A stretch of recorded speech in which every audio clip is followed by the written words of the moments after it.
I was invited to be a coach in a Minecraft speedrunning tournament where instead of the participants being top level players, they were all content creators who have either never speedrun before or have very little experience. It was my job as a coach to prepare my students to teach them everything I knew about speedrunning in less than a week before they would face off against 16 competitors in a double elimination bracket with the goal of being crowned champion. Now, if you know anything about me, you'll know that I love coaching Minecraft, and it's something that I've done before. Sure, I also love playing the game, but I love coaching and more specifically teaching both inside and outside of Minecraft. This type of event where I actually get to go all out as a coach is something that hasn't really ever existed in the Minecraft speedrunning space at all. So when my friend Tubbo asked me to be one of the 8 coaches for a tournament that he was hosting called Mid-Offs, I couldn't say no, and I was excited to give it my all. Coming into this event, I already have a lot of experience coaching people like my future Mid-Off students in this tournament who have never speedrun Minecraft before. But on top of that, I've also coached top-level speedrunners, going as far as making it through multiple rounds of the most competitive Minecraft speedrunning tournament there is. But I do have to be honest about something. When I signed up for this, and maybe this is the case for other coaches or players or Tubbo as well, I had no idea what to expect going into this tournament. I mean, even at a top level, deaths are not that uncommon in tournaments, and they can add over double the amount of time to a match. And we're talking about people who have been speedrunning at a top level professionally for years. In this tournament, it's going to potentially be players who have never beaten the dragon in a speedrun before. And no one knows what that's going to look like. Except I'll tell you this now, because by the end of Mid-Offs, it truly became something more successful than any of the players or coaches could have ever imagined. The entire event ended up leading to countless memories, friendships, and moments that will last forever. And that's not even to mention how many different communities within inside of Minecraft came together to learn and watch Minecraft speedrun. This is the story of Mid-Offs from my perspective as a coach. It's an event that I will truly remember for years to come, and it just started as a silly idea to get more people interested in speedrunning and to really just give it a try. And don't get me wrong, it was wildly successful in doing exactly what it set out to do. But really, what this video is about to me is how it became so much more than just a tournament originally designed for mid speedrunners. Because by the end, 2 runners would battle it out in the finals after just days of coaching who truly looked like they've been speedrunning for years. But honestly, I'm kind of getting ahead of myself. And quite frankly, I've had enough of this intro. I want you to meet my students. So without further ado, welcome everyone to Mid-Offs. Aim a bit deeper, mate. No, don't. No! No, he's not! Both dragons are dead! Let's introduce the official format of the Mid-Offs. As I mentioned above, there are 16 players and 8 coaches, meaning that each coach will have 2 players assigned to them, where coaches will then have 5 full days of practice with their students before a double elimination bracket takes place over the course of 2 days. Except, the players aren't actually getting assigned to the coaches. Instead, Tubbo has designed a format for the coaches to draft their players. Each coach will have 10 points to spend on 2 players in the draft. Players will be able to be drafted in a random order based on spinning a wheel with all of the players' names on it. Importantly, any points that the coaches have after the draft, they will be able to keep. This is because on top of the coaches wanting their players to win, there's actually a separate point system for the coaches to see who was the best coach during Mid-Offs. Every time one of a coach's players wins a game, the coach will earn 3 points, and every time a player loses, they will earn just 1. But, as I just said, any points from the draft will be carried over into this point system. So, if you leave the draft with 6 points, that's the equivalent of starting with 2 free wins over every other coach. This is a significant advantage, and as someone who was a coach and was trying to win as a coach, I took this very seriously heading into the draft. So going in, my plan above everything else was to be able to leave with points that I would have for the bracket stage of the tournament. I thought that having 4, 5, or even maybe 6 points more than any other coach would be a huge advantage because I was incredibly confident in my coaching ability. I wasn't worried about snagging a superstar if I knew my coaching was better than anyone else's. But with that being said, I did have my eyes set on 5 of the 16 players specifically. And they were Jojo Solos, Hannah Rose, Sneak Snag, Jumper Who, and John A. Jojo was my top choice to draft out of all 16 players. She has a PvP background and consistently performs well in Minecraft events like MC Championship and Block Wars, along with having some speedrun experience herself. I'm also lucky to call Jojo a really close friend of mine, and I think with the chemistry that we have, we could beat anyone in this tournament. By the way, at this point, I think I should say that I'm trying to grab one runner that I think could win the entire tournament, spend bigger on them, and then snag a secondary player for cheap. If I can't get JoJo, the second top player on my mind is Hannah. That's because Hannah is one of the most competitive people that I know.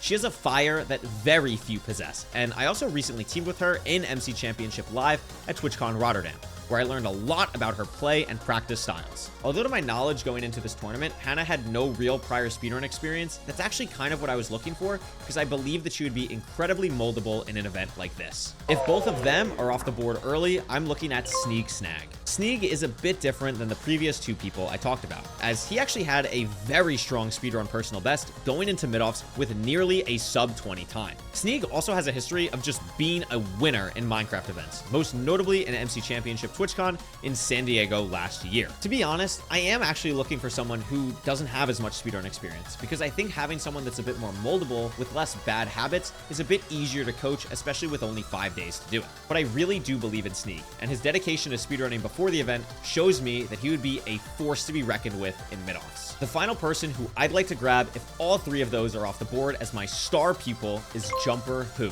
Jumper, like the name may suggest, is incredibly familiar and skilled with Minecraft movement, which in my opinion is the biggest transferable skill from other aspects of Minecraft to speedrunning. She's also never speedrun before, fitting the model exactly of the type of player I'm looking for in this tournament. But why isn't she my #1 choice? Well, to be honest, I don't really know Jumper as a person. JoJo, Hannah, and Sneeg are all people I've met IRL and talked to and know online pretty well, especially JoJo and Hannah. Jumper and I have quite literally had one interaction with each other that I recall from before mid-offs, and that was meeting her at TwitchCon San Diego at a random party and saying that I really liked her content and that her videos are cool. And then we kind of just walked back to our friend groups that we had at TwitchCon. Now, I wouldn't say I'm an awkward person, but when you're going to be potentially coaching someone in this tournament for 10 to 20 hours, I think chemistry is really important. Another thing to consider with not knowing Jumper is I have no idea how much time she is willing to commit in this tournament. Obviously, I don't think Jumper would be a horrible or toxic person or anything like that, but I think with the other 3 people, I'm able to take out the guesswork a little bit more, and that makes me lean towards them going into the draft. And the 5th and final person I'm seriously considering is John A. But as I just said above, Jumper was actually the last person that I was looking for as my star student, so John A is actually my top pick for my secondary speedrunner. And that's because, quite honestly, I think John A is going into this wildly underrated. A few months back, I was invited to a huge event Tubbo was doing in London, where he trapped 15 creators in an esports gaming facility for 3 days. That trip was the first time I had ever met John A. And let me say, that dude is a gamer. He used to play Bed Wars a lot back in the day, and after he moved on from that, the dude was at top 500 DPS in Overwatch. I think going into the mid-offs draft, I can get John A for 2 or maybe even 1 point. While he might not play a lot of Minecraft anymore, and of course has no speedrunning experience, I'm confident in banking on his Bed Wars skills and other gaming experience to coach him to a potential victory. So those were the 5 main players that I had my eye on going into the draft. And I say all of this to give you a little bit of context of where my head is at going in, but truly, in a real draft, anything can happen. So with all of that introduction out of the way, I welcome you to the official start of mid-offs and the draft. Now it is time for the draft. All right, spin it. Who is first up? It's Abe. So we're gonna go down the VC in order you can see on screen. And Strength. Oh, wow. Wait, this is sick. This is Oh my god, This is hard. So up first, Bushfer. How many points would you like to bid on Abe? I'm gonna have to pass. Couriway, what do you say? I'm gonna go with 0 as well. Okay, that's a That's 0 for insane, Couriway. bro. Okay. You passed! It's the same thing! Like, what are you talking about? As the coaches keep going down the line, bidding 0 for Abe, I want you to remember my #1 priority that I had going into this draft. The main goal at this point was still to go into the bracket stage with an advantage in points over all the other coaches. So as everyone kept bidding 0, I decided to start doing some research. I think I'm gonna have to go 0 here. I pray he's not reacting to this. He's doing like a 30-day stream right now. I'm tempted, Okay, Chad. I let's really go for am. a minute as well. I think I could mold him. Let's put him into the Wait. Didn't you say you were gonna go back? Didn't you say you were gonna go back wait, around? I didn't think since everyone said 0, anyone would change their bid. But, Couriway, would you like to change your bid? I am. I'm going to put 1 point down. I looked at the stats. They've played in 2 MCCs. They've middle grounded. They've won Block Wars Rookies. They won an MCC. They have no speedrun experience, so they're very moldable. I'm going to, for 1 point, I think it's worth it. All right, That's going, Yes! and gone to Couriway for 1 point. Let's go. Let's go. That's right. I end up taking the first player in the official mid-offs draft, even though I have literally never heard of Abe before this moment. But the dude has clearly played Minecraft before, and I have no idea how the rest of this draft is going to shake out. If I can get someone who has mechanics in Minecraft and also plays other games at a high level, I am confident in my ability to coach them to victory. To get that value for just 1 point, I feel like was worth it, and it allows me to have a lot of points to secure a player that I want later on. Plus, it didn't hurt that I get to look like the good guy on the Tubbo broadcast for not letting Abe hang out to dry. Although this does mean out of my 5 original speedrunners that I was looking at, I'm not really considering John A anymore because I want to focus on my top 4 targets. Spin the wheel! All right, what do we got? It is... Ooh! Jojo Solos is up. Wait, what? You might think this is great. I can grab my 2 players and be done with the draft. But it's actually the exact opposite. We are only 1 player into this draft, and there's been no real market value set on anyone yet. It's incredibly risky to bid on Jojo here, not knowing if Sneeg or Hannah would be available for much cheaper later on. And it makes me really unsure about what I should do right now in the draft. I'll put down 4. I'm not gonna go 9 because I'd like to leave here with like 4 or 5. I'd like to leave here with 4 or 5. You know what? I'll do 5 points. 5 points from Fruit Berries. Okay. Rec Rap 2, what are you saying? I'll bid 6. 6! I'll go 6. I'll go in this. I'll gamble with them. I'll go 6. I'm gonna have to fold. Okay. And Rec Rap, do you want to adjust your bid at all? Yeah, put me down for 7. Oh god, you're gonna make me do all of this again. Okay, 7 for Rec Rap. And all of a sudden, I have a big decision to make.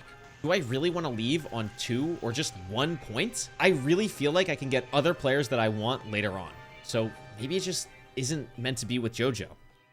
Or maybe it is. Maybe this is the best deal I'm gonna get, and other players later on are gonna go for even more that I want, and this is actually a bargain, and I just don't know what to do. But in the end, I have to make some type of decision. Boostford, do you want to raise up to 7? Yeah, put me up for 7. Okay, boost for up to 7. All right. I'm gonna Couriway, fold do you here. wanna I'm gonna fold here. Okay, I'm gonna fold Couriway's here. folding. I decide to fold. It's just too early in the draft, and I want to see it play out a little bit more to see what happens. I can't justify the points, especially if I think I can get someone I want cheaper later on. So for now, I'm gonna focus on the other 3 players that I still have as targets in this draft. After Jojo was a mystery player, and since Abe was basically a mystery player to me, I had no interest. So after that, we spin the wheel 1 more time, and it lands on Hannah? Again, this is bad. I want other high-level players to fall off the board so that the players that I have my eye on can potentially go for cheaper. Jojo, my number 1 pick, into Hannah, my number 2 pick, is terrifying. But there's one other thing that's also making the situation worse, and that's that I have no idea how much time Hannah has to commit to mid-offs. Before I picked Abe, this wasn't really something I was worried about, because I assumed that my second pick would be John A, and I knew John A would be grinding for this tournament a lot. But Hannah is busy. She's always doing a bunch of cool stuff, and I actually sent her a message before the draft started to get an idea of how much time she had to commit to this tournament. And the problem is, I haven't heard back. And now she's on the board, and I don't know if I can commit 7 points like I did to Jojo when I just don't know her schedule. So after my initial bid for 5 points that almost every other coach also matches, I decide to not push to 6 points and let my chance with Hannah be decided on a 20% wheel spin. Let's spin this wheel, people. Whoa, wait a minute. Something looks off about this Whoa, wheel. there's some Why slander am I going on like in this? session. Nah, this looks Wait a correct. minute. This looks correct. Imagine he wins it. Oh! Okay. All right. Frick, man. Nice. I feel like I should have gone a Played 6, off, but I didn't played want to off ruin the this bid. one. So, Hannah's not meant to be either. And although I'm a little bit bummed, I'm trying to stay positive. I still have 2 other players that I'm very interested in later on in this draft to come up, and I still have 9 points to potentially bid on them with and have extra going into the tournament. I just have to hope that one of those 2 players actually does fall to me. The next player the coaches get to draft is Wolfie, who's a good friend of mine, but not particularly a player that I'm interested in. But the wheel gets spun again, and my heart drops. Ooh! Sneak Snag. snag. 6 players in, and now it's my 3rd target already? All in order of how I wanted to draft them? Are we serious? This draft order genuinely could not have gone worse for me so far, and it's at this point that I realize something. It's becoming less and less likely to me that I'm going to be able to leave here with a lot of points. So I need to make sure that I'm leaving with a player that I believe in. And that means I might have to go higher for Sneak or Jumper. I'm gonna go with 6. Couriway. 6 points? Out the gate. 6 points. Holy moly. Put me down for 6. All right, Kyle's gonna match the 6 as well. I will go 7. Okay, Minute's gonna go for 7. I'll match Minitech. Fulham, Kyle, are you matching or are you folding? I'll match. Yeah, put me on. All right, Kyle's matching. I'm gonna go 8. All right, Minitech's gonna go up to 8. Once Minute said 8, I was getting scared. I know I said I was willing to go higher for these players, but I mean, 8's still a lot of points, and if I go to 8, that's only a 50-50 chance. Or I could go all the way up to 9, leave with 0 points, and potentially secure Sneak. So I thought about this for a while. Okay, I didn't really think about it for a while. We have to keep the draft moving, but it was a big decision. The only person left, if I decide to not bet on Sneak here, out of my original top 4 targets, would be Jumper. And I decide to bet everything on the order turning around for me and having her show up later in the draft, where potentially other coaches would be lower on points. Minute, genuine question, is Sneak's PB faster than yours? Yes. I will give you Sneak Snag then. I'll give you Sneak Snag. You can have Sneak Snag. Oh, 4 Sneak Snag, bro. After we graciously give Sneak Snag to Minitech, Ryan Higa, yes, that Ryan Higa, comes up for bidding to not a lot of action. And then one more wheel spin happens that would change the course of the entire tournament. Who's up next? It's Jumper Who. At this point, I just cannot believe it. Jumper is the 8th player to show up for bidding. And in that time, all of my top 4 targets have come off the board in order. This is the worst possible situation, but I have to try and play it cool with my first bid. I'll go 3. 3 points for Couriway. Now, do I think I can actually get Jumper for 3 points? No, I don't think that at all. But I'm hoping by starting the bidding war around this lower number that it's not going to get pushed higher than 5 or 6 at worst. But let's see how the actual bidding went. Okay, I think everyone's matching that on 5. Curry, bid it up if you want it, bro. Don't sigh like that. Hello. Well, I want points. I don't know how many points are gonna, like, you guys are pissing me off. Like, just give me my player. Wait, Jumper's here. Wait, Jumper, how hard are you gonna try? Jumper, how hard are you gonna try? How hard are you gonna try? Really hard. I'll put me down for 7. No, you know what? Get 7. Kyle's going up to 7 as well. And it's here that I have a crucial decision to make. I could stay at 7 and fight with Kyle for a 50-50 coin flip on the last student that I care about. Or I can push all the way up to 8, potentially have Kyle not match, and guarantee the only remaining student of my top 4 targets. But going to 8 was more than I was willing to go for any other student I was bidding on thus far. Who do I still want that would be remaining? I'll go 8. You know what? I'm gonna fold. All right. Wow. Couriway. Wow. Have 1 Jumper Who for 8 points. Let's go. Bing. It's gone. Good job, Couriway. I want Jumper as my student, and I know deep down in my heart that she has the ability to dominate this competition with her movement ability. And if she's telling me in the chat that she's willing to try her best, then it's on me as a coach to give this everything I have to turn her into the best speedrunner in the entire tournament. After Jumper, the remaining players all get drafted by their coaches with no big point disparity between them heading into the tournament, except for Kyle. Kyle was able to leave the draft with 6 points, which is 4 more than any other coach, and also got Darapchu for 3 points, who has the fastest PB coming into the tournament over every other student. But I couldn't worry about that now. It was my job, now that the draft was over, to turn Jumper and Abe into the absolute best speedrunners that I possibly could.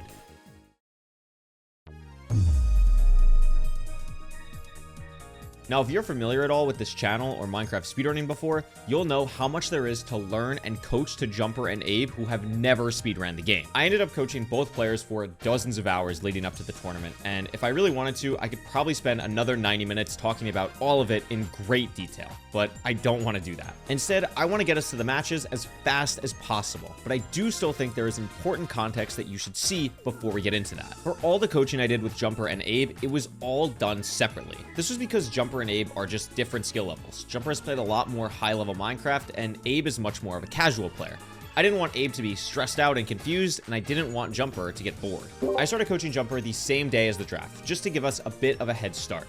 Abe wasn't available yet, but that allowed me and Jumper to go over the more boring parts of setup for speedrunning, like Ninja Rainbot, which is the main calculator that speedrunners use, as well as Jingle, which is a program that allows you to change your window size with macros, which is important for different parts of the speedrun. Jumper, thankfully, is very technically sound, so we actually got through this setup process pretty quickly and was comfortable measuring eyes right away. Normally, the first thing I teach people when speedrunning is bastions or the end fight, but since we were already doing so much calculator stuff and finding the stronghold, I figured it was good to start with preemptive navigation. Preemptive for this tournament is one of the easiest things to coach, because I will be in a call with her for every single match. I can kind of do the preemptive for her, but as long as she has an understanding of how it works, it makes my life a lot easier as well. After that, we moved on to the biggest hurdle, the bastions. But it was here, within the first 5 minutes of her first ever bastion route, that I realized that Jumper in this tournament could be truly special.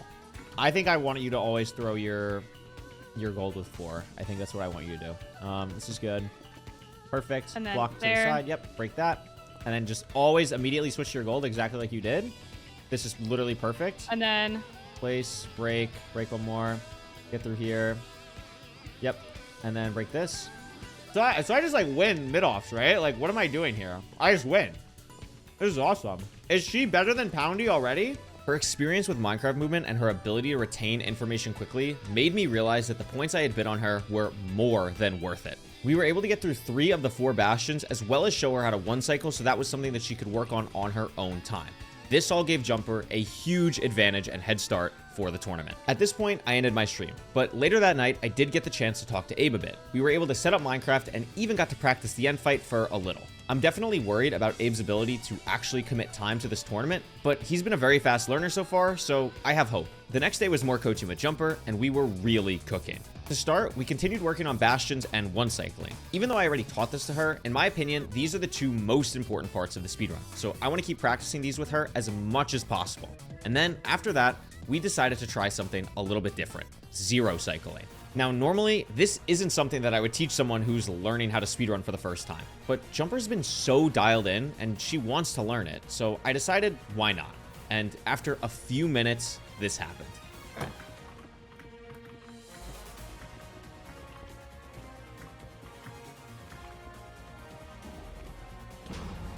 Good. Late there, but so now, like, you see how the dragon's higher? can I wait for like another turn then? It would be that one. That's the one you would have done. But like, again, like the dragon's higher. You don't normally want to wait a turn unless it's like crazy high. Like this is fine because it's really, really high up. And then you can detonate again. But like, yeah, that was too low. Or like, you would just waited too long there. This might break your bed. Oh no, you got it. This one's... Oh, I actually don't know.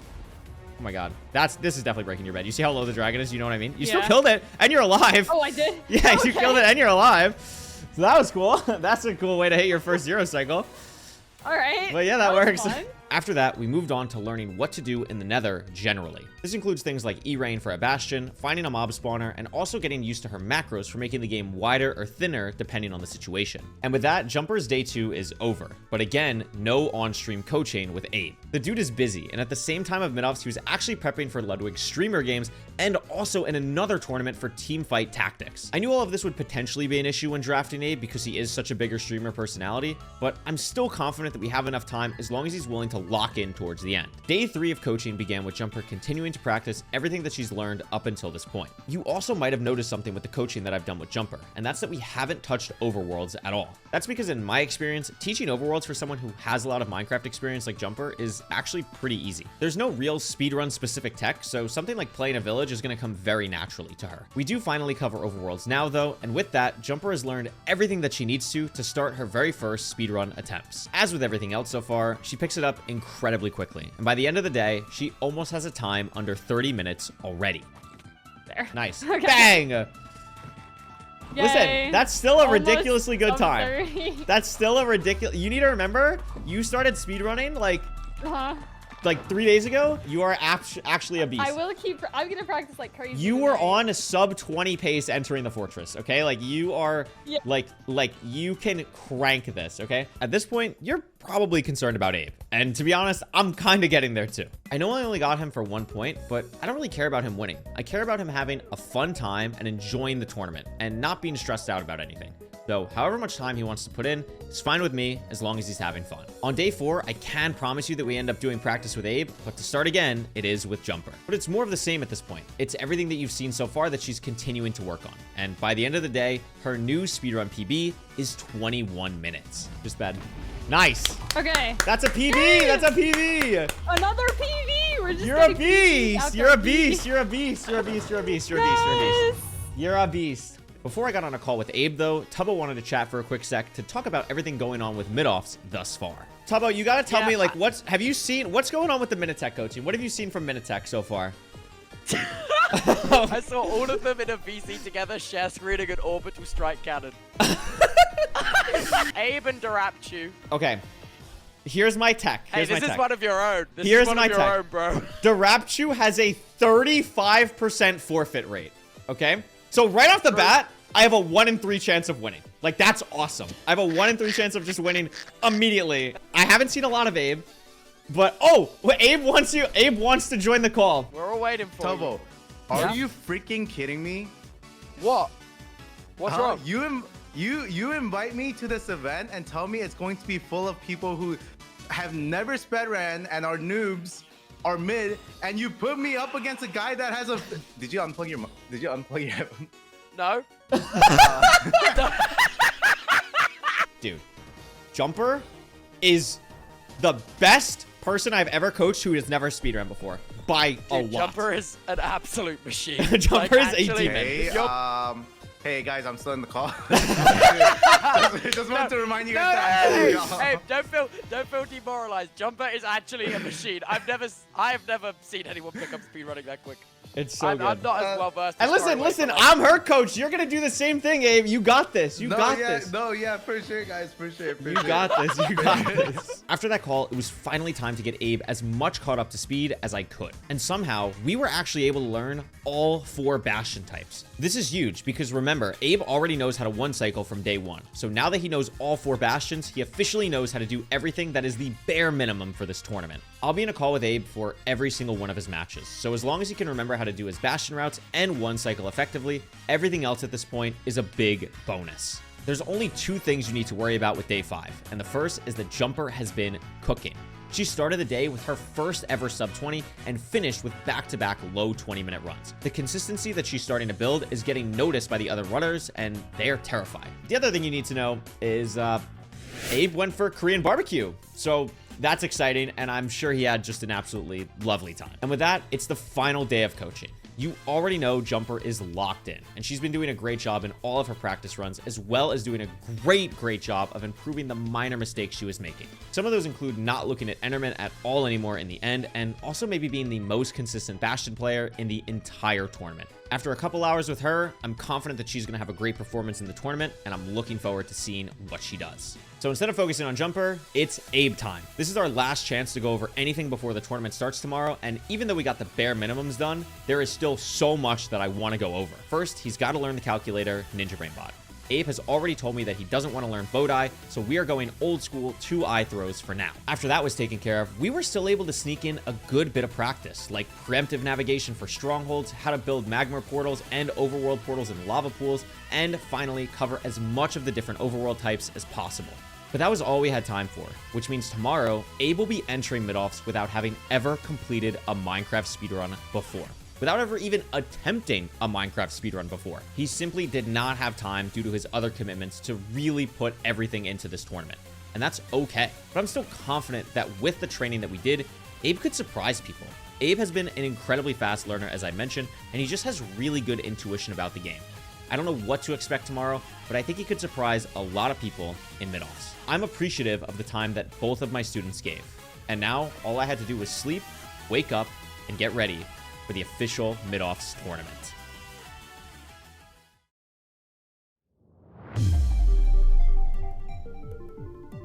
After a full week of training, it was finally time for day 1 of the official mid-offs tournament. And let me tell you, I was dressed for the occasion. It's mid-offs, baby. We gotta get ready. You see this? We got the suits.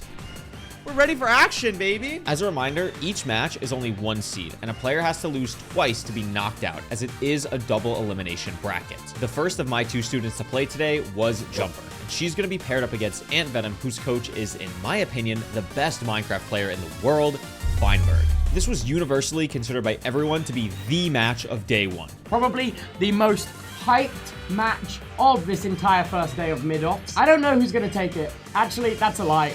Jumper who clears. The expectations were incredibly high and the pressure was on. My goal as a coach in this matchup, first and foremost, was to keep Jumper as calm as possible. To be honest, after all of the training and hard work that she's put in the past week, I was much more worried about her mental than really anything technical that she's been working on. Competition, especially in front of thousands of people, is hard. And I knew from talking to Jumper and coaching her the expectations that she had put on herself. She has no experience playing someone in a format like this before, so this first match could really set the tone for the entire tournament. It's important to dream big and strive for victory, but doing that in a healthy, mature way is what separates the great players from the best. The prep work has been done, and I know what Jumper is capable of. It was time to hop into my first match as a coach in mid-offs. So who's ready for the highly anticipated match of Ant Venom versus Jumper? The first part of any match that you'll see us coach in this video will be the seed pick and ban. This is something that's actually done in MCSR ranked playoffs, but because it's a best of 5, it's done slightly differently. So the way the Tubbo's doing it in this best of 1 format is basically each player takes turns banning a seed until you're left with 1 remaining, and that's the seed that you play, which in this first match for Jumper is Temple, which is also exactly what I wanted. Jumper's favorite seed type is Desert Temple, and there's a couple different reasons for that. First of all, she's very comfortable playing with low food if absolutely necessary compared to the other runners in this tournament.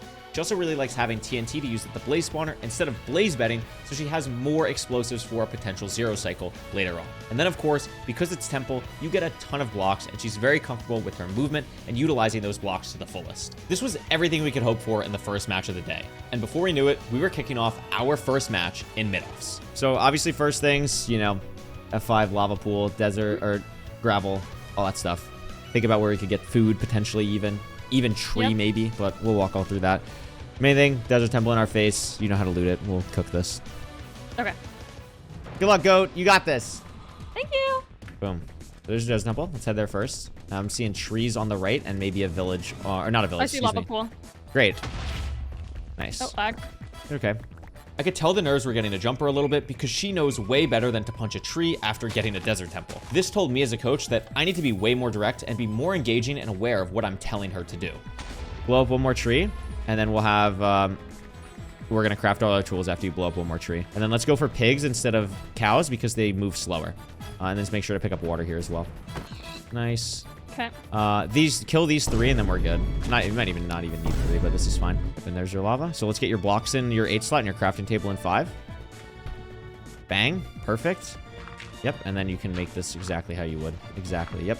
I was actually quite happy with how Jumper played this overworld. Besides the tree mishap, which isn't a big deal at all, everything on this overworld was pretty far away, and she managed her time really efficiently to still enter the nether at around the 3:30 mark.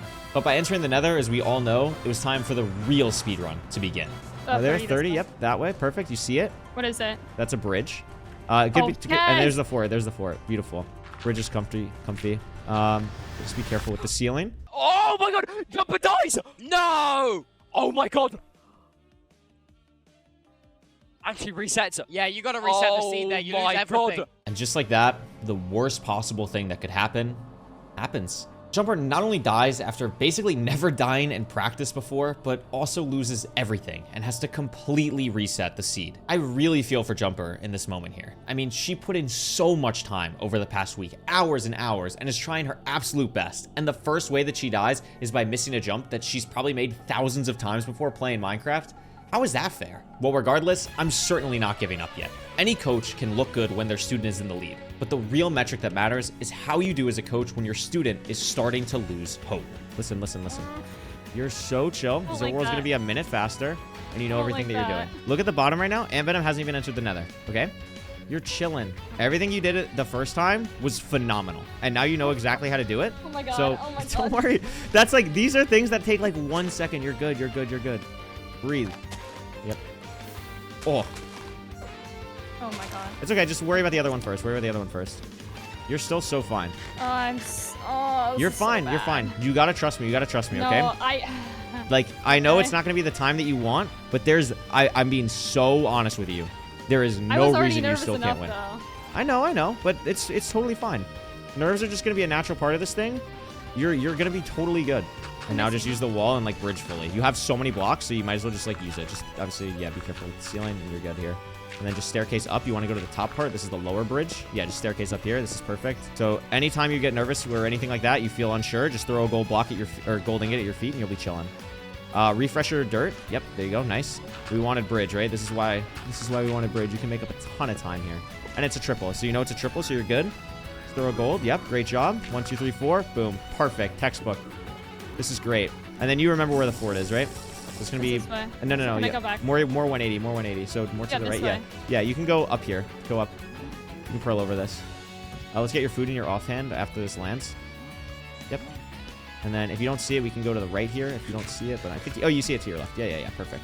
So keep going. It might be there. Yeah, great job. Great job finding this. And then remember you have TNT, so we're just going to put our nether brick in our inventory and do the donut. Remember that you're not getting these rods here? So Yeah, he's Venom also is not also getting these rods, so you're good here. If you want to go for 7, I like this play. Just watch the skeleton. Let's eat. You're fine. Good save. All good. When in doubt, just eat. You'll be surprised how quick you regen. Nice. Great job. Hey, great job. Okay. Great job. Jumper hoop, blinding before and. All right, 98. great. That's perfect. We'll go. All great stuff here. Angle 7. You are the best coach ever. You're Oh my fine. God. You're fine. So this way it's open and it's decently far. So you can chuck a pearl at 7. Just go. Yeah, that's great. And then just be ready to pearl because there might be opening here. So just be ready. Yep, pearl. Good job. Keep going. Good job. I think you still need to break one more block, so just be careful. Yep. Boom. Light. Top left. Amazing. Let's see if like any of these pathways like immediately work for us, right? So do this here. Yeah, there it is. You're good to go. Let's craft your eyes in, and then I'll tell you if you can go for it. Just get ready to pause. Pause? Nope. So you can't go for it. That's okay. We have everything we need to do for one cycling. You're totally chill. Oh, okay. Could go here. That's the perch. Go in. Look down. This is great. Left side. Yep, you're all good here. Great job. A little early. That's okay. Good bed. One more. Amazing. Oh my God. That's a sub 20 with a death jumper. Oh my Phenomenal God. work. Oh my God. Phenomenal work. Oh Phenomenal work. And so despite the death, Jumper moves on.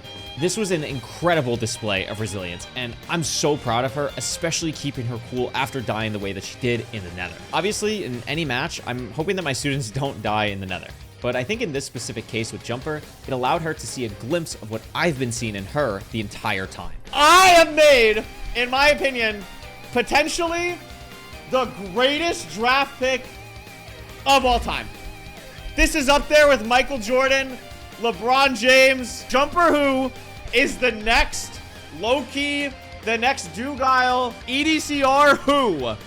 Jumper who? That's who. Jumper is gonna come into this competition and absolutely throw the hammer down on anyone. She's not only moving on to the winner's bracket, but she's doing so with a huge boost of confidence in her mind. While Jumper's next match is now tomorrow, I'm still coaching one more match today, and that's going to be with Abe. Abe's first round matchup is against Darapchu, who had the best PB of any runner at the start of mid-offs, while Abe has never beaten Minecraft before. With the limited time I've had to work with Abe, we've definitely cut some corners for sure. But that also means all of the pressure is on Darapchu here, and I'm still confident that Abe absolutely can show people what he's got. And regardless, it'll be a valuable piece of experience for Abe to see kind of what this whole speedrunning thing is like in a match setting. This was the David v Goliath matchup of day one, and it was time to see how I as a coach could try and level the playing field. For the overworld type in this match, the bans led us to Ruin Portal, which is again exactly what I wanted. Darapchu had the first ban and chose Buried Treasure, a seed type that Abe doesn't even know how to play. And by the end of it, we were left with Village and Ruin Portal, two seed types I was more than happy to take, and I decided to choose Ruin Portal to have a potential of a little bit more variance for Darapchu and maybe die playing a little bit too aggressively in the overworld. So after Abe was done messing around with his hotkeys for a second here, imagine my surprise when this was the overworld we were given. Good job. And you're gonna mine a bunch of wood. So you see the village? Go to the village behind you. You can get your food in the village. Where do I go here? I have to find the blacksmith, right? No. There's no blacksmith because the world type is ruin portal. So you're entering through the ruin portal chest, like where that was. We're just in this village, which is nice because it gives us food, which is great. Pillar up 3. Yep, nice. And you're just gonna kill the golem. This is great. And then once you're done with this, you're gonna craft bread. You're gonna craft a boat, and then we're gonna go back to the ruin portal for the enter. You might have to pillar up to grab that one if it lands up top. Oh no, you got it, great. So just place 2 obsidian on top of that. Yep, 1, 2. Perfect, light it, and you're in. Obviously, Darapchu's already been in the nether a little bit, but I'm not surprised. I knew we would be playing behind in this matchup. The hope was that sometime during this, Darapchu would get overzealous, and it was now time for Abe to prove to everyone that this was his chance to pull off this upset. Yeah, just pillar up here, this is good. You know how to play bridge. Yeah, just up here. You're just gonna craft armor as well before you leave the chalice. Remember to do that. Your gold should be, you should have your gold like where you need it. Yep, there and there. 6 and 8, perfect. Oh, I didn't grab lava bucket. That's okay. You can put your you can grab lava from the side here. You see the lava like on the side of the bastion? You can pillar up and grab it there. Yeah, you can just like kind of reach it. A little bit closer. More to your, yeah, just bridge up 1. You get your blocks back in your inventory. You're fine, you're fine. There you go, perfect. Boom. Now you have that. Up first and then staircase twice. Yep. Watch the baby hoglin behind you. Watch the baby hoglin behind you. It's gonna come and try and punch you maybe. Yeah, just punch him and it'll stop aggro. Yep, nice. Good job. Just leave it. Just leave it. Once you punch it, it'll like go away. The Raptuo shiny means he probably died. I'm not gonna tell Abe that, but that's good to know. Just punch the baby hoglin. Yep, good job. Now he's fine. Mine 2 down, mine 2 down, mine 2 down. Throw a gold. Throw gold, throw gold, throw gold. It's okay. Oh gosh. Just eat. Eat first. Throw that gold. Eat. You kind of killed your piglins, but that's okay. Yep. And you're gonna dig down here. So he's not gonna be mad at you. You're good. Do I just throw the gold down here? Or? Throw the gold down here. Yeah. Oh my gosh. That's okay. That's okay. That was unfortunate. Abe had the setup correct, and even with the annoying baby hoglin, he was still so close to getting the piglin in the trading hole. Although he killed most of his piglins with a lava bucket a little bit before that. And with this death, that was it for catching Darapchu. Not only did Darap not die in the seed, but he also finished with a sub 16-minute completion, the fastest so far in mid-offs, and Abe didn't even get to go to the fortress. NT. Jesus. Freaking T. I know this doesn't look great, but we have to remember who Abe was going up against. Through coaching, Abe has shown incredible intuition for this game, even with the limited amount of time he's had to practice for this tournament. Because Abe lost, his next match is actually the same day, just 2 more seeds from now. I didn't want to overwhelm Abe, so we just watched the next match together. And by the time that wrapped up, it was time for the seed pick bands versus our opponent, Jojo Solos. If you remember from before, Jojo was actually my top pick to take in the mid-offs draft. So first Abe had to go up against Darapchu, and now Jojo, dude cannot catch a break. The bans happen and we land on Village. And again, I'm happy with either Ruin Portal or Village here, and last seed was basically a Village overworld, and Abe looked pretty good at that. This was it though. No more second chances. If Abe loses this match against Jojo, he will be eliminated from mid-offs. But to be honest, I wasn't really worried about that. I was much more concerned with making sure that Abe has a good time in what could be his final match of the tournament. Stop typing, you're gonna move. Okay, it's, look around, F5, F5. We gotta find the village, right? So it's Desert Village. You see the Desert Village? Before we go to the village, we wanna find a tree. So go to that tree you see on your left. No, behind you now. Left. That singular tree, yeah, that. So just build up here with like sand or whatever. Oh, look at this terrain nav. Wait, you're the goat. This is what I mean. Like this is stuff that other people are not even thinking about. Boom, beautiful. So you're gonna mine, grab all this stuff. You don't have to kill the golem. You're gonna mine 3 cobblestone behind you. Mine the 3 cobblestone. Not, yeah, up here. Perfect. And then grab a bed in the house that's right here. You only need to grab 3 behind you, like this one right here. Grab a bed, and then look for food. You don't need to. Yeah, you take the bread there. Just look for hay bales, and then grab like 6 or so hay bales. No! No, you have to kill. Okay, you have to kill golem now. That's okay. You just have to kill golem. Oh, he's a stone axe. Stone axe. That's why you mine the 3 stone. That's okay. My bad. No, you're good. Oh, you see the lava in front of you? There's fire in front of you. Do you see that? Like right above the torch. That's where you're going. Don't even grab your crafting table. Just go this way. We can grab a bunch of wood here. It's not a big deal that you got an iron axe. It's honestly like okay long term, but it's just don't even worry about it. It's so chill. We need to find gravel still. You can't build this portal yet. So we need to look for a river or some gravel in the side of like a mountain. Could be. Oh, in the cave. I see it. Yeah, you see it? Perfect. Your bucket goes in your 5. Your flint and steel goes in your 6. Nice job on the overeat there. And then just build 2. Yep, that's perfect. Clearly, that's not the greatest overworld that we were really hoping for here. But that's okay, because I haven't told you something yet. You see, after Abe's match against Rapchu, Abe didn't even know that he had another game scheduled for today. And he had already made plans to go open Pokemon cards with a bunch of other streamers. So I knew his head wasn't really in this game. And a valuable skill you can have as a coach is when to match your students' energy. I want Abe to have fun, to enjoy speedrunning Minecraft. And that's my #1 goal as a coach right now. But at the same time, this match isn't over. Abe has a real chance to still turn it around and beat JoJo. But disaster strikes again. Oh, you threw all that. That's okay. That's okay. That's okay. Oh no! It's okay. That's okay. That's okay. You have to reset the whole seed, though. You have to reset the whole seed. The way he died is actually something we went over a lot in coaching. You see, Abe doesn't use toggle sprint, something that a lot of speedrunners do. So when Abe is running around, he's holding his control button, his sprint button. And when you press Control and Q, it throws out all of your items. I also play without toggle sprint though, so I'm used to this exact situation and how to avoid it. Although with the limited amount of time, we actually tried switching Abe's controls and getting him onto toggle sprint. But what ended up happening is he would just turn his sprint off randomly in the middle of Bastion routes because he was so used to sprinting. So with the limited amount of time, we decided it would be better for him to play more comfortably with toggle sprint off. And I stand by that decision even today. It just didn't go our way this time. Like the last match, this all but seals the deal. And JoJo even ends up with a PB of her own to finish it off. And Abe, once again, didn't make it to the fortress. Looking back, it's really just a tough set of circumstances. And I truly believe even now that if Abe really wanted to, he could still be a very good Minecraft speedrunner. As I'm sure a lot of you watching know all too well, there is so much randomness in a Minecraft speedrun. And so much of actually getting good at Minecraft speedruns is dying and learning that you can't do something. And Abe just didn't have a lot of practice with those situations. I was super confident with all of the individual elements that Abe had worked on, like one cycling and routing bastions, but putting it into an actual game setting was something we just didn't really work on.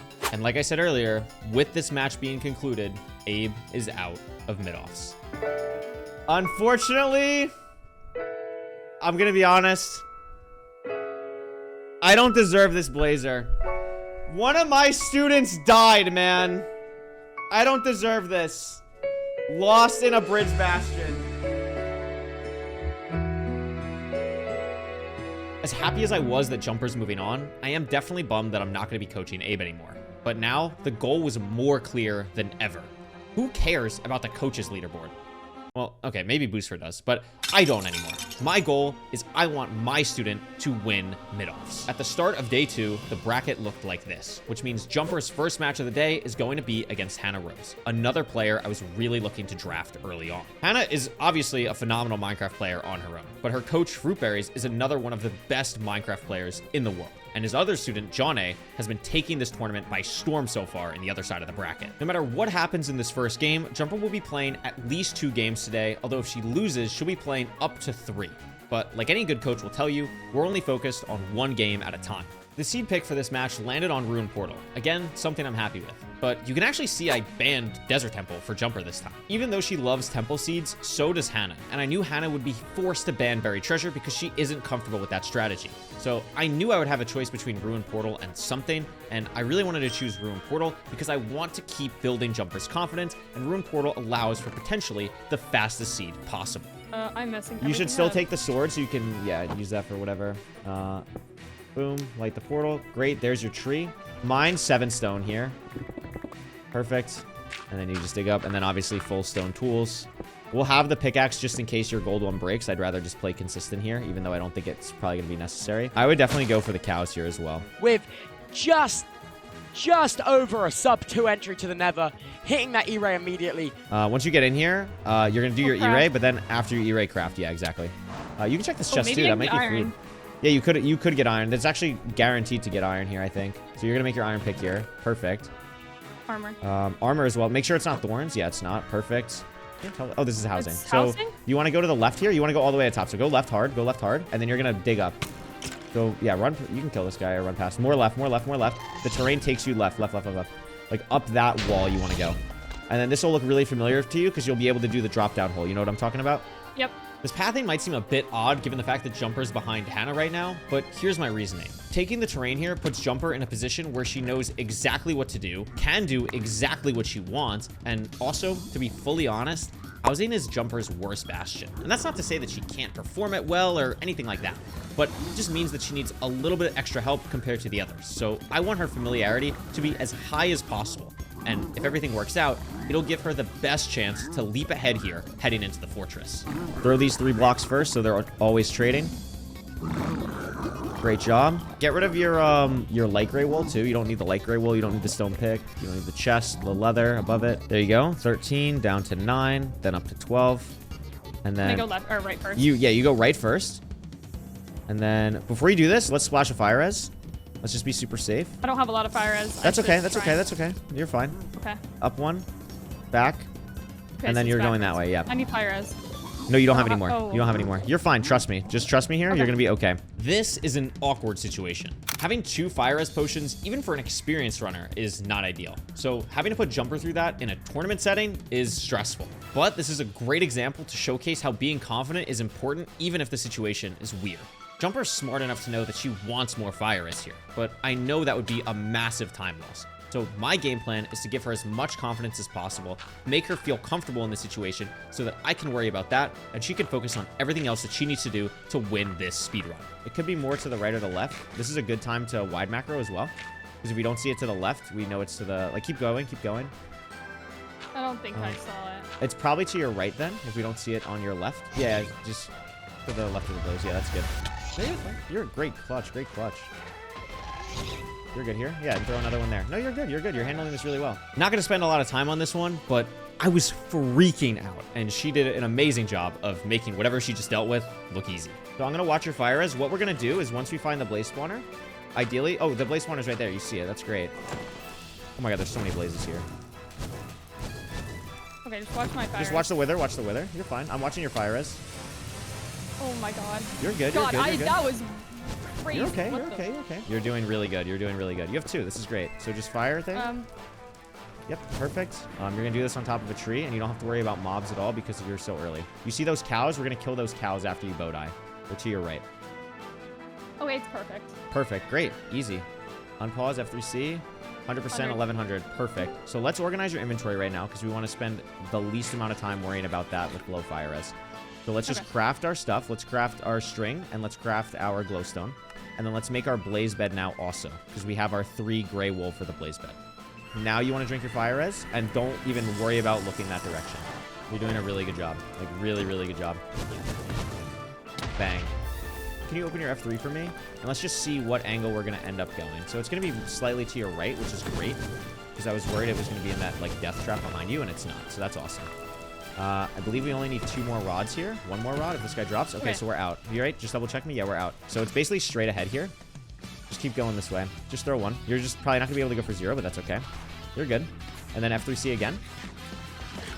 Okay. It's your 11 blocks. So it's gonna be go right down a little here. bit. Yeah. You can just drop onto this. Good job. And then just F3C again. So it's 1 block. Look at your exact right chords. Here. Really good job here. Boom, light, bang, and we're still in the stronghold. So it's still mine. It's still mine shot, but that's okay. We have everything we know we need to do. Don't see a great read, so we're just gonna try and cover. I like left in general. I like that. Yeah. So let's go through that door. Like you see the hidden, the button. No, left, left. Left, down, here? down. Yeah, you see the button. It'll make a door. Yep, go through that. And then try and go to that way. Yeah, you see it. Perfect. see Easy. it. Eat first. And then pause as soon as you enter. Okay, so you can't go for it, so it's okay. Keep getting. You just keep getting... They're doing this because they know that Tubbo would have to eat a shoe. It's not your fault. And then don't go for half bow here. Just do normal. Yep. Yeah, you're ahead enough. Okay, could go here. Let's just keep watching. Yep, that's the part. You can go in. Also, pause your game for 2 seconds and then unpause. This dragon's just a little bit laggy, that's all. Left side, great. Great bed. Clean. Clean, Jumper, clean, Jumper. Great job. That was a tough seed. I was so happy with that. Really good job. Yeah. Really good job. I feel really good. I feel like actually confident. I got a sub 20 again. Yes! Despite internet outages, crummy trades, and another caged end spawn, Jumper is still making it to the semi-finals of the winner's bracket in mid-offs. Hannah was an incredibly tough opponent, but I think our consistent plays gave us the edge to pull out the victory here. In winter semis, Jumper was matched up against Amesy, who has done an incredible job improving as a runner throughout this and has shown some really creative plays in this tournament so far. As incredible as Amy has been, that's also in no small part thanks to his coach Fulham, one of my best friends who I'm always excited to compete against. For the seed pick, it ended up being Shipwreck, which is actually a seed type that Jumper doesn't like at all, but Amy likes it even less. I knew that this was going to be my game plan going into this matchup. So after Jumper beat Hannah, we slammed Ocean Practice as much as we could to make sure that we would be confident knowing that Amy would want to play that the least. The winner of this match would make it to winners finals of mid-offs to go up against Johnny, who has done nothing but dominate on his side of the bracket. And it was time to show that Jumper would be more than a worthy opponent. All right, so little spins. Do we see it? There it is. Okay, Beautiful. it's not upside down. And it's the straight front up, so one. that's just super easy. Like this. You can go in the door if you want to. Really That's it. bad Hey, chest. think about how much more annoying that's going to be for Amesy than you, right? Think about how much more annoying that's going to be for Amesy than you. Yep, underneath. Yep. And then the ones on the left. Yep. Take it from the left. Don't worry Okay, about cobble wait. skipping. Just take bucket Wait, from so the... here? Yeah, just take that and then on the right. And then just mine literally everything. And then block on the... Here? Yeah. And then just mine on the... Or block on the And left. then, Yeah, you can might break those. It's going to be totally good. okay. There's cobblestone on the left. Boom. Okay. And you're good. Perfect. This is great. Look, it's Crimson, so we'll just keep an eye out for thing. Any Hoglins. There's Okay. the 40 right there. Perfect. We'll go that way. Any Hoglin, we'll just stop. We'll lava bucket it, and then we'll crit it out. Keep going. Yeah, No, one way side, more to your whatever. right. You see a Hoglin, though. Left, left, left. You see a Hoglin straight ahead. No, more to your right, more to your right, more to your right. Straight this way. You see a lot of Hoglins. Watch the lava above you. Oh, my God. I did. Okay. Oh. So he's not chasing you because of the fungus. So just be careful here. Yeah, that's good. And then just crit him out like twice. That's okay. Oh, that might have been bad. You don't get the... No! Oh, you don't get it either. That's Okay, okay. I'll just go. It's fine. You can just go. It's fine. You have the chalice here. Listen, it's also bridge. There's a lot of crimson here. It's not going to be the last time you run I into don't a care. hoglin. I'll be fine.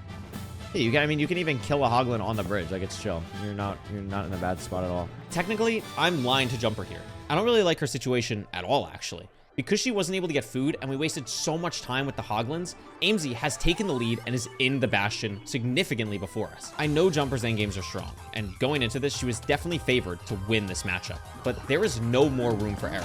If Jumper wants to make it to winner's finals, she has to lock in. Oh, you did get 4 pork. What are you talking about? You have 4 pork chop in Wait, your what? inventory. Yeah. Wait, how? I didn't even notice that. I don't know. Hey, we'll take it. No, you need a craft armor, craft armor, craft armor, craft armor. Bro, I don't need armor.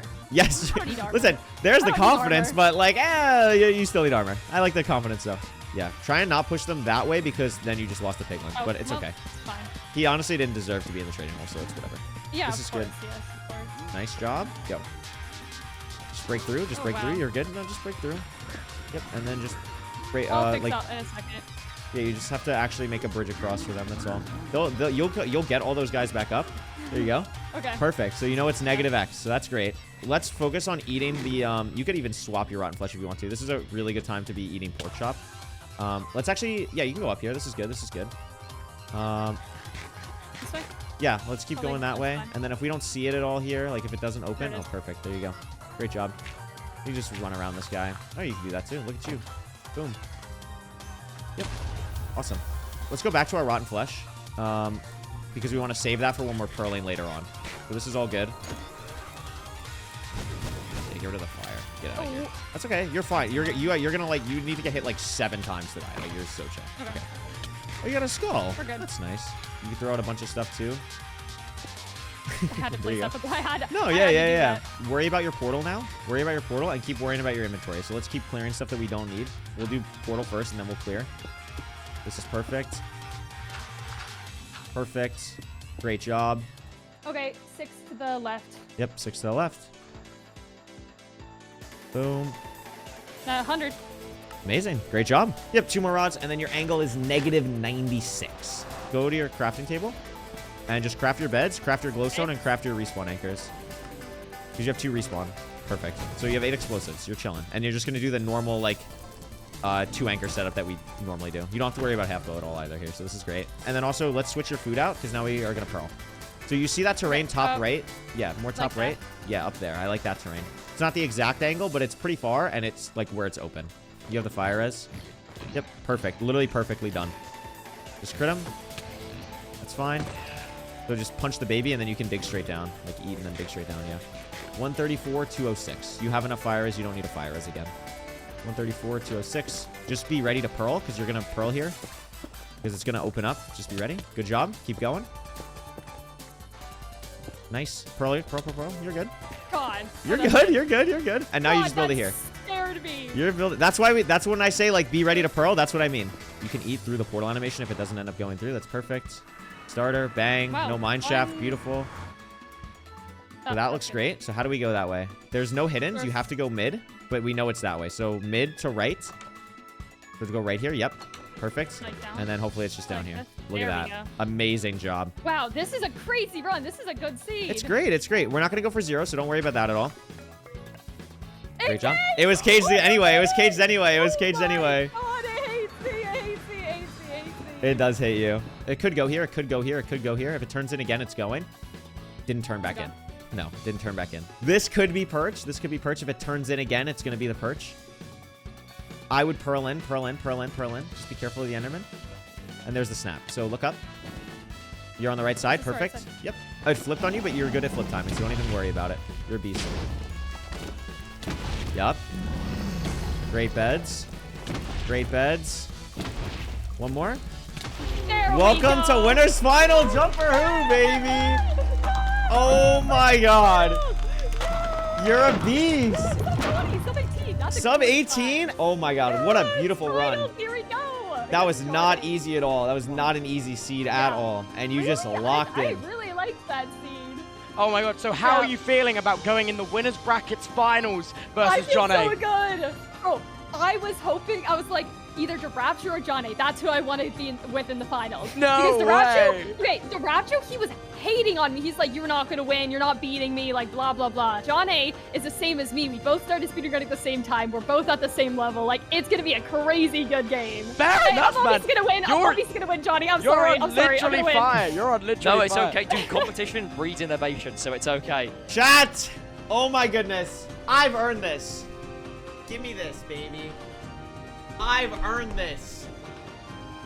We're ready for tomorrow. Yeah, we're ready. We spent our whole salary on this. It was worth it. My student's just a beast. Before the final day of mid-offs actually begins, Jumper and I are up early. It's before 8 a.m. and we're getting as much practice as we can offline to prepare for John A and Winners Finals today. Earlier, I mentioned that John A has just been dominating his side of the bracket, but that's not entirely true because in his second match of mid-offs, he had a 41-minute seed against Sneak Snag that he somehow still won, but it was nothing like a sure thing. Make no mistake though, John A has incredible mechanics that no one else in mid-offs can quite honestly match. But he does have a weakness, and that's his consistency. And consistency also happens to be Jumper's greatest strength. Every seed so far for her in mid-offs has been under 20 minutes, which is incredible, and that's even including the death in the first match against Ant Venom. The entire time we've been practicing, my big goal has to make sure that she's aware of her situation as much as she can and feels prepared for whatever might come her way. After nearly 2 hours of extra practice, we take a small break and make some final preparations before going live. Whoever wins this match will be the first grand finalist of mid-offs, while the loser will have to play an extra game against the winner of the loser's bracket. For the seed pick, it lands on Village, which isn't great because it doesn't give a lot of room for error for John A, but it's also a seed that Jumper really likes, so it's okay, I guess. After that was sorted though, it was time for the final match of the winner's bracket to begin. What? This is... No, go to the room portal first. Go to the room portal first because the chest is still useful and we can still get useful items. And then obviously we have our lava pool. So that's great. Right? What's the sword? It's fine. Okay, that's fine. I We don't can need use we can use the sword to kill the golem. The So golem. this is fine.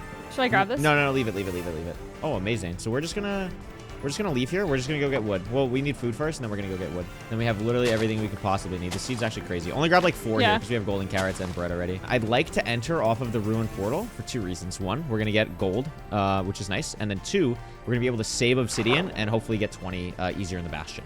Did you catch that? Because I just made the worst call of my coaching career right here. You see, I told Jumper to enter through the ruined portal with her obsidian, which actually might not be that bad of a play at a super high level. but let me tell you why it's horrible for mid-offs. Firstly, it's not a Ruin Portal overworld, so it's not a normal Ruin Portal completion. When Jumper tries to complete this, it's confusing for her. It's literally not something she's ever practiced before. I'm messing with her head and making her lose confidence, and that's not something I've ever done as a coach before. That's also not even mentioning that there's a lava pool literally, what, like 5 blocks away from the Ruin Portal? So Jumper could have just used the obsidian for a play that maybe saves 5 seconds if she did it perfectly, or go for something that she's more confident and familiar with, and also just enter the nether with 11 extra obsidian. Just an unreal blunder from me. And my only priority now in this nether is to make sure I can build her confidence back as much as possible to get her back on track. Don't worry too much about that. It's right there. It's housing. Look above you for where that hole is, and then you can place the 2 blocks. Yep. One behind you. Yep. There you go. Check this so no one sees you. Perfect. And then break this chest and go. Great job. Leave that. Exactly. Everything you did here is amazing. And then you're just going to do all this stuff. Make sure you throw all the gold that you have now, even the block that you just mined. Yep. It's okay. Just pick it up. Perfect. Bridge out. Exactly. Go +1. Behind you. Nope. So it's 2 that way. Yep. Okay. Yeah, everything you have is okay. good. Yeah, you're out. You're out. You're out. You're Alright. out. Great job. Is this the spawner? Yeah, this is the spawner, so this is great. So you have fire res and everything. You're good right now. What we want to do is we want to make sure we craft... Oh, you have a bed. Remember, you have a bed. Yep. So make sure you pick up this rod before it you blow it up. There you go. Nice. Block above, block above, block above. Oh, that's okay. Hey, Oh my that's God. fine. Oh my God. There's Oh my 2 God. spawners and everything, so just go this way. We just got to find the other spawner. Okay. Right there. Oh, it's Look at right that. here. Thank God. Beautiful. Thank God. Oh my God. Beautiful. You're fine. You're fine. Yep. So let's do string, glowstone, and nether brick. Let's do all those together right now. Well, I You want can to blaze blaze bed first. as Yeah, quick let's as blaze bed possible. first. Is this fine now? No. You need to mine the 2 blocks. You need to mine the 2 blocks. And then you're good. Okay. Sorry, I'm freaking No, you're out. fine. You're fine. You're fine. Take your time.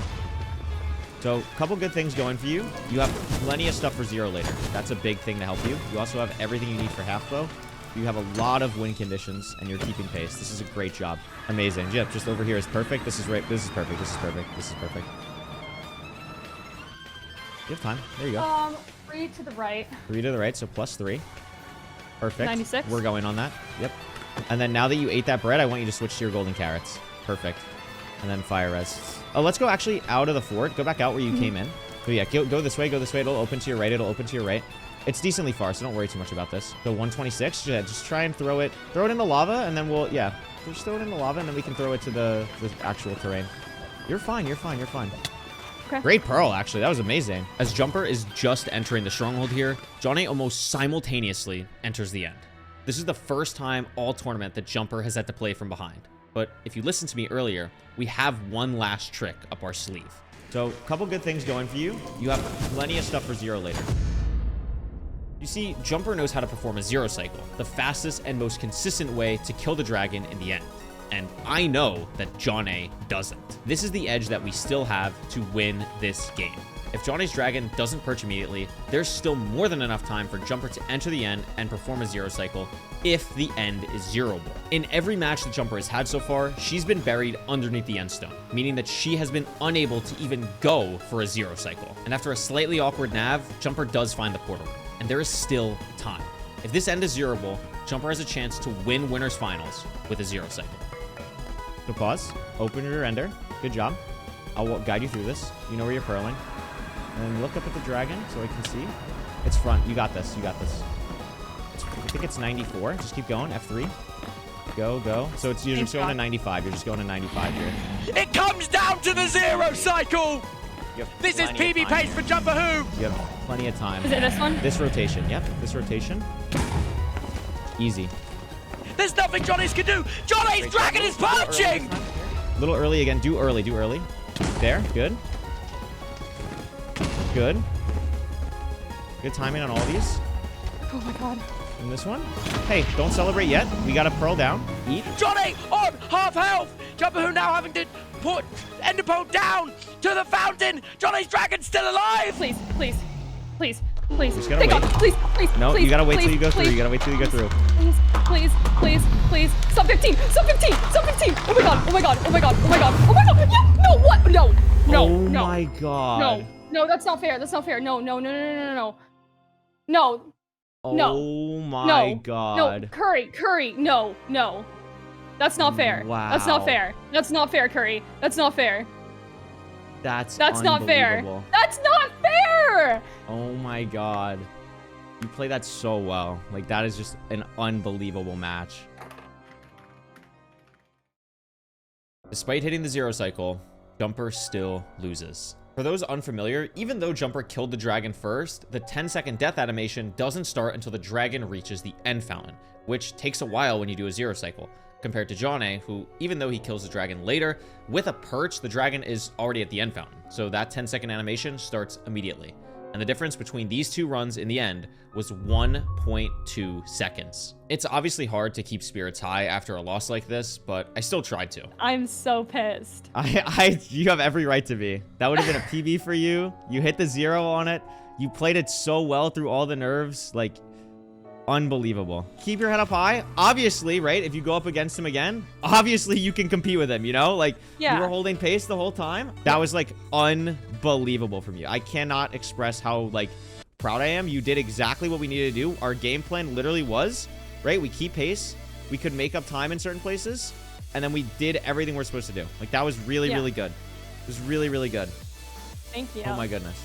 If Jumper had won, it would have been a PB by almost a minute and her first ever sub 15. Also, nearly every mistake that she made in this run was due to my poor coaching. The overworld was just an absolute disaster due to my poor decision making, and even the blaze spawner was savable if I had just said something a little bit earlier and recognized what was about to happen. There wasn't a lot of time for us to process this though, as only 2 matches from now, Jumper will be playing whoever made it out of the loser's bracket. We used the remaining bit of time to review the match against Johnny, and actually was still able to get a good bit of practice in. And the only player that was left standing between us and a rematch with Johnny was Barry Harry. We haven't talked too much about Harry so far, but that's because mainly he's been on the other side of the bracket. But Harry is fast. He actually has the fastest time of any runner so far in this tournament with a sub 14-minute completion. And Harry is also coached by Fulham. So this match is not going to be easy at all. We're playing a shipwreck in this overworld, and it's a very similar thought process to the Amesy matchup. I know that Fulham students don't like leaving land, so I want to take them to the ocean. And with that, it was time to figure out if Jumper earned her chance at a rematch. So look around, boom. Nice and upright, easy peasy. Wow. Beautiful food. It's fine though. This is what we wanted, right? This is exactly what we wanted. You see the kelp on your right, so that's great. Yep. Like door down here where there's gravel, like literally right here. And then we'll go to the where the kelp we saw is. I wouldn't do it against the wall. So do it here. No. Like just find a different one. Yeah, this one you'll be comfy with. You can do it here in the middle. Like yeah. You can do this. Okay. This is fine. And then we need to get rid of, like, take another lava because you need to get rid of the magma. Like, take that and now delete all your blocks. Boom. Get rid of that. Boom. Great job. I don't see anything yet. 30, 20. Could be very close. Like, get out of it and spin. See how it's, like, 80 this way? Like, more here? Like, go, like, that way. Yeah. Exactly. You got it. So it's going to be, like, go this way over the lava. You can use your leaves here. What? You see it. Oh, it's right there. You're right. Yeah, there you go. Where do I go? You can boat down. Oh, I'm throwing. You're fine. Hey, listen. You're totally fine. It was annoying. We just didn't see the spike. It's all good. That's okay. You're fine. I haven't really mentioned it yet, but Jumper's ability to speed bridge and move around the terrain in this tournament is second to none. The fact that she can just speed bridge across this lava lake and I don't have to worry about her falling after hesitating on some earlier decisions is just so nice to me. And it's also a really good way to build trust between us as a coach and player. I'm like insanely confident. I'm definitely behind. Don't worry about it though. So many things can happen. You've seen. I'm so confident in your endgame. It's not even funny. Okay. Oh my god. Breathe, what am I doing? Breathe. You're good. So boom, up. Great. Perfect. Like literally perfect. Whew. Great job. You nailed this. That was not easy. Splash of fire res. I want you to go kill the hoglins that were on the outside part. No, just break the gravel. Okay, that. That's fine. Place a block there. Yeah, that's okay. You're fine. They're still gonna trade everything. What do you want me to do? Clear your inventory. First off, I want you to breathe. As you can probably tell through the seed so far, Jumper is very nervous. She's coming off her first loss and hasn't experienced that feeling so far in this tournament. It's important when misplays like this happen to focus less on the mistake and more about how Jumper can bounce back in the rest of the seed. And from coaching her thus far, I know that's exactly what I've come to expect from her in this entire tournament. So back to your spawn, like that way. Yeah, more to your left. Actually, I like going up there. That's a great pearl. Oh, maybe. No, you'll make it. Yeah, that so just swim up this. Weird. That's okay. Hey, I know you were really worried. Calm down. You're in the lead. You're doing great. Okay. Do I need a blaze? Can I blaze bed? You can blaze bed, but we're not going to be able to Sure. zero cycle. Yeah, we're just not going to zero cycle, which is Can fine. okay. No, you're not going to have... It doesn't affect your zero, so it doesn't matter. Actually, Where's my boat? craft beds, and you're going to I full don't sleep. have a boat. That's okay. You have a skeleton to your left as well. And we're going to grab some wood in the crimson afterwards. No, you have to kill this skeleton after you do this. I Because know. you're not going to be able to sleep. Just because there's a lot of mobs here. You'll be able to sleep. You'll get this off. Wow. Oh. Wow. Get it off. You're fine. Well, I get You'll it. sleep through this. And then you'll kill the zombie. What the? Wow, did it not go off? That's actually crazy. It's okay. Now I sleep. That's just annoying. What That was the- like a split second. That's crazy. Awesome. 2 to the left. 2 to the left. F3C. 1, 2. 100. Perfect. And then just dig down for it. Dig down for it here. And then we're just going to get your rotten flesh in here. You're not going to have to worry about hunger resetting because you're not going to zero cycle. Take your time. Take your time here. Let's go back this way and then go to the right. We'll go through this door and then go down This here. is so much more obvious. And then maybe to the left. This looks good. Boom. Great job. 3 anchors. Perfect. 3? I don't know Yeah, how you to can do do the 3. Yes, you do. You don't have to if you don't want to either. So, Well, just tell me to do just it. do and 2. I'll be Just do fine. 2. Just do 2. Just do 2. Okay. Is this? It's fine. Yeah, you have enough beds. Everything's great. You're not going for 0. So when you pause, you're just not gonna. You're still gonna up your settings, but don't worry about going for 0. No half though. No half bow. No half bow. We have a strong lead from what I see, and I think this is just fine. Keep chilling here. Uh-oh. That's Oh. fine. It's fine. It's fine. Don't worry. Oopsie. Don't worry. No, Don't worry. Oh, what if You I weren't needed gonna use that? that anyway. That- No, you weren't gonna use it. It could perch here. It could perch here. Perch. So pause your game. It's gonna be the right side. Right side. Right side. Right side. It's okay. You're good at flip timing. Hey, you're good. You got this. Great. Great timings. Great timings. Yeah, you're a Oh, beast. flip it. You're a On the beast. flip. On the flip. On I the love flip. timing. I On the love flip. timing. On the I love flip. timing. Let's get I a love rematch. On the timing. flip. Yes. Amazing job. And with that, Jumper has done it. She's going to the grand finals for a rematch against Johnny, and this time there's no more waiting between matchups. I'm actually quite happy about that because Jumper just won in convincing fashion, and I want her to have as much momentum going into this match against Johnny as possible. We gotta talk about one thing. You have to trust everything that you've learned. You have to trust everything that you've learned. Yeah. You have to trust in yourself. You're making your life harder because, like, obviously I understand you're nervous, but understand the amount of work you've put in compared to all these other people is next level. You deserve this. There is one big difference, though, in the grand finals that I did mention at the beginning of the video. Every other matchup so far has just been a best of 1. But in the grand finals, it's a best of 3. Meaning, if Jumper wants to win, she doesn't have to beat Johnny once, but twice. Before we knew it, we were doing the seed pick and ban, and it was a little bit different this time because of it being a best of 3, as each player just banned 1 seed. I banned Shipwreck knowing that Johnny would ban Buried Treasure because he wasn't comfortable on that seed type. And that would leave the 3 land overworlds for us, which are Jumper's favorites. And we're actually starting with her overall favorite, Desert Temple. Everything that Jumper has learned over the past week comes down to this. These 2 players are undoubtedly the 2 best players in mid-offs, and they deserve to be in the grand finals. For Johnny, it's his unmatched speed and ability to put pressure on the opponent. And for Jumper, it's her unbelievable consistency and major mistakes being a thing of the past. Welcome to the mid-offs grand finals. I'm not even playing a person right now, right? Like, You're not even. half. No. Oh, there is gravel below you, right? Yeah, gravel. Just place TNT. And then, yeah, perfect. You can blow up right here. Yep, perfect. Okay, so we're gonna be stupid. Oh, nice. And then you can do this other one too from this side. Exactly perfect. Great job. Do I even need to? I have golden apples. Yeah, you should still grab the cows because they're just there. You don't have to kill all 4, but like killing 2 would be good. Oh, I needed the and there's water. I didn't grab No, there's water. water near Oh. there too. There's water near there too. No! Oh, get that one. That's okay. You got it. Bang. God, Beautiful. that All right, was you're good. just annoying. You're gonna chug this. The Okay. reason I had you do that is because you have golden apples. It's good, but you don't have a lot of rotten flesh, so that's why. So you're gonna spawn in the bastion, by the way, because Johnny literally never had enter nether. So just be kind of prepared for that. Could be like bottom of treasure. Could be on a bridge. You're in the bottom of a treasure. So what you're gonna do you see where the staircase is? Yep. Dig there. And then you're gonna build up here. And this is gonna look very familiar to you, right? We're gonna just go up to the lava basin. And now exactly you know what to do. This is great. You see the fort as well. I saw it, so don't worry about it. And then 1 block. Perfect. Boom, boom. Good eye on the Johnny thing. Great job. This is good. Block behind you. Good job throwing the gold here. Yeah. I'm gonna come back Just go for that. straight up. low-key. Exactly. Oh, just go all the way up. So go to the other side. And you're just going to make the hole on that side. You're just going to make the hole there. So throw gold away from these guys so you have room. Just throw it like far. Like, yeah, way down there. And then you see where you're going to place a block. Perfect. Great job. Mine through it. Keep going. One more. And then go back up. Up, up, up, up, up, up, up, up, up. You're fine. You're fine. You're fine. You're fine. Good gold throw. Good gold throw. Good. You're God, good. You're I've good. never done that before. And now you're fully safe. And now you're fully safe, right? So let's not eat any more of our steak. Let's switch back to our rotten flesh. You did amazing given the situation here. Thank did you. Absolutely That was amazing. a weird situation. I didn't not realize you had 5 gapples. Okay, so I've noticed something. There's a ruin portal. If we need more blocks for anything, we can go to the ruin portal. Okay. Okay, this is fine. Oh, hello. Why are you mad at me? I don't know. That's okay. Don't know. So just block that off. So you have 18 obby. That's 18. okay. Oh, why are we mad? Just build up, build up, build up. Why? Okay, this is fine. What So the? you're gonna. Uh-oh. Now you punched him, so that's okay. You're just gonna just build up like 2 blocks. You're fine. The ruin portal I don't see the ruin portal. to your left. Should I just go to the fort? Yeah, go to the fort. That's fine. Pause your game. Fully trust me here, okay? I want you to turn around almost 180, throw a pearl that way, and just trust me, okay? And then when your pearl lands at the fort, you're going to lower your render to 5. Trust me. Just throw a pearl there. Perfect. Lower your render. Pause, pause, pause. I know this sounds crazy. This is a play that could win us the game. You're doing a really good job. The seed is really difficult. What the? You have strays here. Let's kill them. This is also a bonus of us lowering our render. That's okay. This is the worst seed I have ever It's okay. Hey, encountered, bro. let's eat a golden apple and then let's donut. Okay. Let's donut. Oh, we have blazes. That's okay. Okay.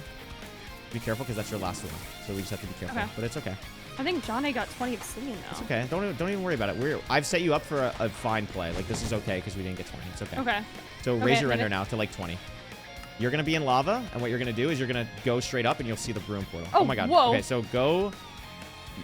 It's underneath you right now. Pearl down there, and then we're gonna build off this portal. So you just need to find 2 obsidian. You see the 2 obsidian on the left where the shrine is? Yes. Oh, I hear. Build off of that. Oh, right here. Yeah, exactly that. Great job. Weirdest? What are we doing here? You what? only have 1 fire charge. We're gonna check this chest for Yeah. a light. It should be fine. We'll check this chest Oh, for a okay. light. Okay, and then bow die. Build up to that though, if you can. No, the pearl's good actually. Okay. Okay, so when you get back through here, you're gonna open the chest because you need a light, and then I need to see how much fire is you have left because you don't have a lot to play with. Wow. Oh, there's no light. That's unfortunate. You have gravel. We'll No just make a idea. flint and steel. It's okay. You need to be careful because we don't have fire res. So get out of this. Johnny now entering the nether. Pillar up first. Yeah, I don't know Like if you're that. making that. Oh my god, nice pearl. Great pearl. This was just an unfortunate seed. This seed is really bad. This seed is really bad. Oh my Crafting god. table I am it. so throwing this No, game. it's not your fault. It's literally not your fault at all. It's not your fault at all. I don't think you need me to tell you that this seed has just not gone to plan, but I do see a glimmer of hope. So what I'm going to do now is lie to Jumper until we get to the portal room. Honestly, if you could get some, check for sheep. You see sheep? Yeah, Are 'cause you could sure? zero. I'm Yeah, gonna... you could 0. Yeah, go for this. This is Yeah, 0. but he's in the end. You see, Johnny has been ahead on the seed the entire time. But I also realized that he's been in the end for a while now.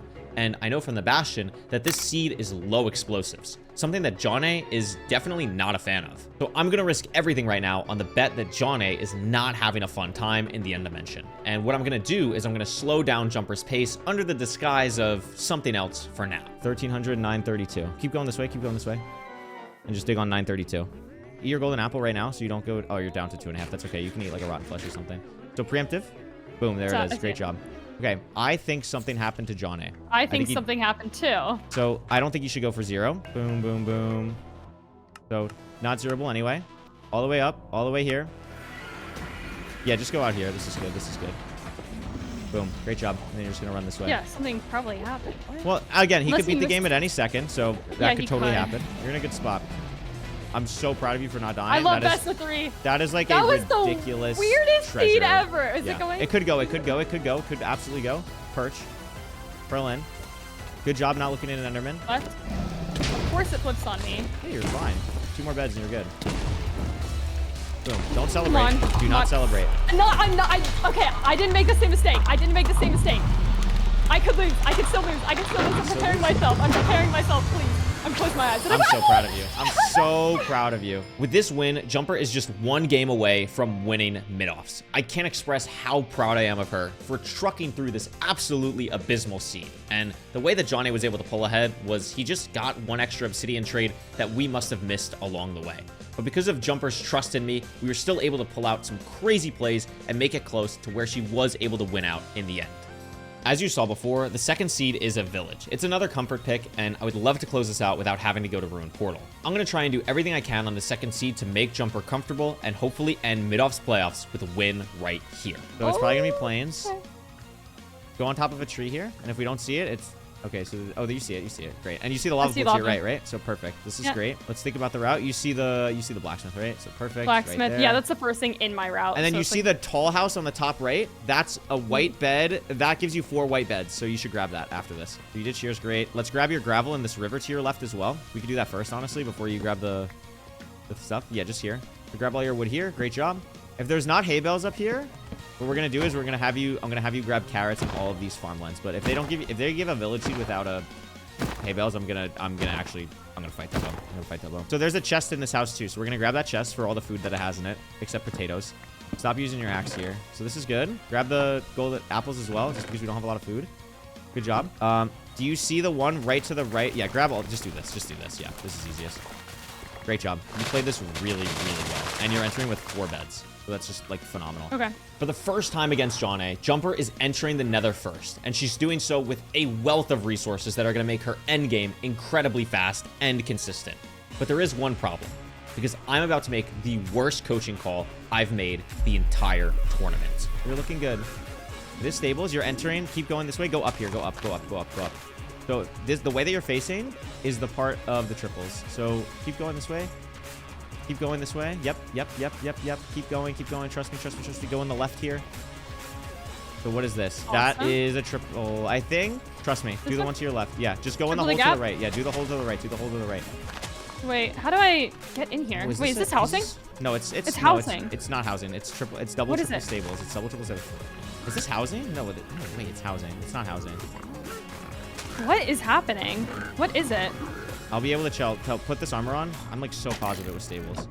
Look at the chest. It is housing. I was wrong. That was a bad call for me. It looks so much like the outside of a stables. That's Yeah, insane. no, It's okay. it does, but you got me here, like, going around good. Yes, so Okay, that it's way. that way. So positive Z. Okay, great.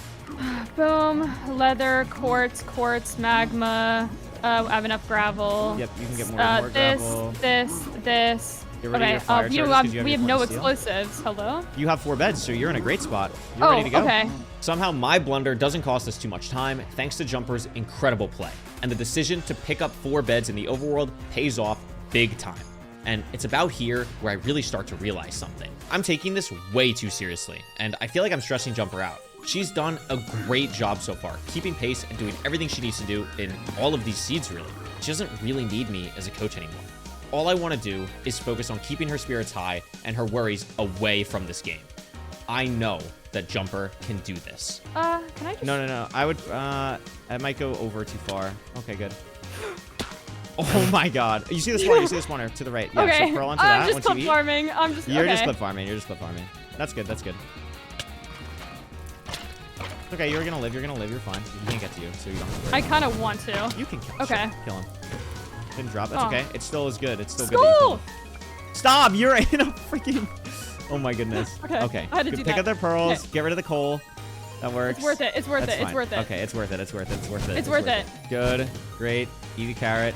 All right, 7 to the left. 7 to the left. 5, 6, 7. Great. Awesome. Keep head hitting if you're comfortable. Yeah. You're going to negative 236. Don't mind my keyboard. No, you're good. You're a beast. Keep going. Okay, all right. Look up. Nice. Great job. Oh, wait. more left. Go to the hidden left. Left, hidden. Yep, right there. Go through that. Open the chest for food. Library. So let's go mid. Just go mid.